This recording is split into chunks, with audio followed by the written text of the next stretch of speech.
Je suis très fier, bien sûr, que la métropole toulousaine soit celle qui, d'ici une quinzaine de mois, aura l'eau la moins chère de toutes les grandes villes de France. Dans les temps actuels où on parle beaucoup de pouvoir d'achat, où des mécontentements se sont fortement exprimés sur cette question du pouvoir d'achat, pouvoir redonner du pouvoir d'achat aux habitants de la métropole, c'est quelque chose de très concret et de très positif.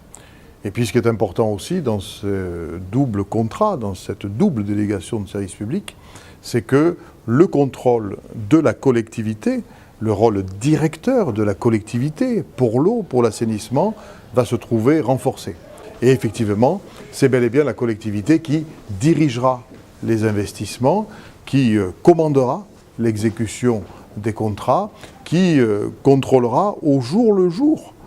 la bonne exécution des contrats de manière à ce que ça soit bien l'intérêt général qui prime. Et puis il y a une grande nouveauté,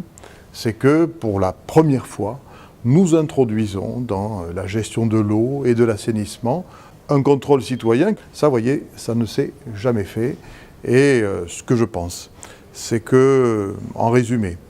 quand on a la possibilité de synthétiser, d'additionner à la fois un saut qualitatif considérable pour la qualité de l'eau, vis-à-vis de la santé publique, vis-à-vis de l'environnement, de la biodiversité, avec le prix le moins cher de France, un contrôle public accru et l'introduction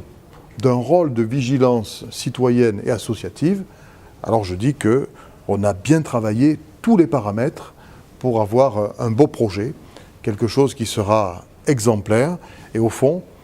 je suis fier aussi que ce soit les habitants de la métropole toulousaine qui bénéficient de ce modèle nouveau, les premiers en France.